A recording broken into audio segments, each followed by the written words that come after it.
Hey guys, welcome to a brand new series of React interview question and answer.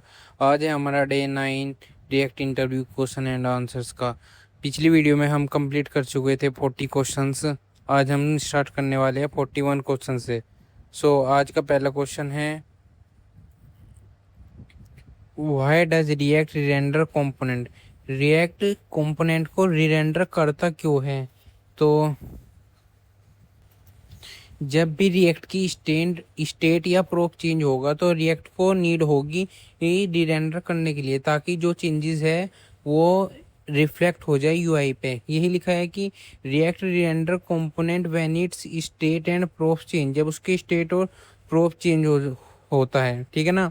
और ये जब भी rendering करता है जब उसका पेरेंट कंपोनेंट रेंडर होगा, यानी कि कोई कंपोनेंट है अगर उसका पेरेंट कंपोनेंट री रेंडर हुआ है तो उसके जितने भी चाइल्ड कंपोनेंट है वे भी री रेंडर हो गए, ठीक है ना। और रिएक्ट किसका यूज करता है? वर्चुअल डोम का यूज करता है, जिसे कंपेयर करेगा रियल डोम से, और जो नेसेसरी पार्ट होगा उसी को सिर्फ री रेंडर करेगा, जिससे जो प्रोसेस है वो एफिशिएंटली हो जाए। Instead of reloading the entire UI, पूरी एंटायर ये रीलोड करने की वजह वो सिर्फ उसी पार्ट को रीलोड करेगा जो नेसेसरी होगा, ठीक है ना। तो होप है समझ में आएगा। आज का 42 क्वेश्चन, यानी कि आज का दूसरा क्वेश्चन कि बेसिकली रिएक्ट में हम क्या मिस्टेक करते हैं, कॉमनली क्या मिस्टेक होती है, वही बताया गया है कि कॉमनली मिस्टेक इंक्लूड क्या है। सबसे पहले है म्यूटेटिंग स्टेट डायरेक्टली, कि हम भैया डायरेक्टली म्यूटेटिंग कर देते हैं स्टेट को। मिसिंग की इन लिस्ट, मैप कॉल किया आपने और उसके अंदर क्या की को नहीं पास किया, तो ये कर देते हैं हम। ओवर यूज इफेक्ट का बहुत ज़्यादा यूज कर देते हैं, ठीक है ना। Note handling dependency correctly, dependency आप पास करते हैं in the form of array, वो आप करेक्टली हैंडल नहीं करते। और अननेसेसरी रीरेंडरिंग, जो अननेसेसरी रेंडरिंग होती है उनको हैंडल नहीं करते।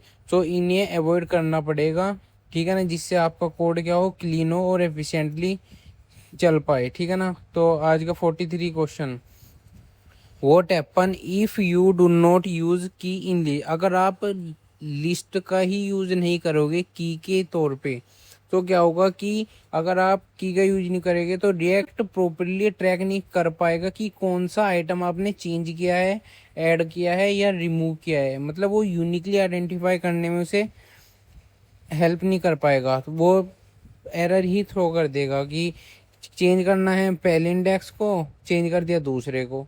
तो इस वजह से हमें की प्रोप्स का यूज करना ही पड़ता है, ठीक है ना। This may lead incorrect UI, कई बार क्या होता है कि इनकरेक्ट यूआई अपडेट कर देता है, जैसे मैंने अभी बताया। परफॉर्मेंस में इशू आता है।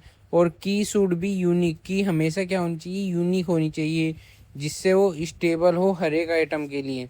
तो एग्जांपल ये है कि की हमने पास किया है लिस्ट आइटम के अंदर, ठीक है ना। तो आज का फोर्थ क्वेश्चन, कि स्टेट और प्रोप्स में क्या डिफरेंस है, what is the difference between state and props. तो सबसे पहले यही है कि जो प्रोप्स होते हैं वे पास करते हैं डेटा को from parent to child component, ठीक है ना। पेरेंट से मैं जूम आउट कर देता हूँ थोड़ा सा, और ये रीड ओनली होते हैं, और ये क्या होते हैं, रीड ओनली। लेकिन स्टेट क्या करते हैं, मैनेज होती है इनसाइड कंपोनेंट, कंपोनेंट के अंदर इनसाइड होती है, और ये स्टोर करते हैं डेटा को, और हमें ओवर टाइम चेंज कर सकते हैं, हम इन्हें जब चेंज कर सकते हैं स्टेट को। फिर है प्रोप्स, प्रोप्स क्या होता है, रियूजेबल होते हैं, मतलब कंपोनेंट को क्या कर देते हैं, रियूजेबल कर देते हैं, जिसे हम कंपोनेंट को बार बार यूज कर सकें। लेकिन स्टेट मेक देम डायनेमिकली, में स्टेट क्या करते हैं, उन्हें डायनेमिकली करते हैं। स्टेट क्या होती है, म्यूटेबल होती है, मतलब स्टेट म्यूटेबल का मतलब होता है कि हम उन्हें चेंज कर सकते हैं। और प्रोप्स क्या होते हैं, अनम्यूटेबल, कि हम इन्हें चेंज नहीं कर सकते, ठीक है ना। आज का last question, question number 45, what is the difference between control and uncontrol component.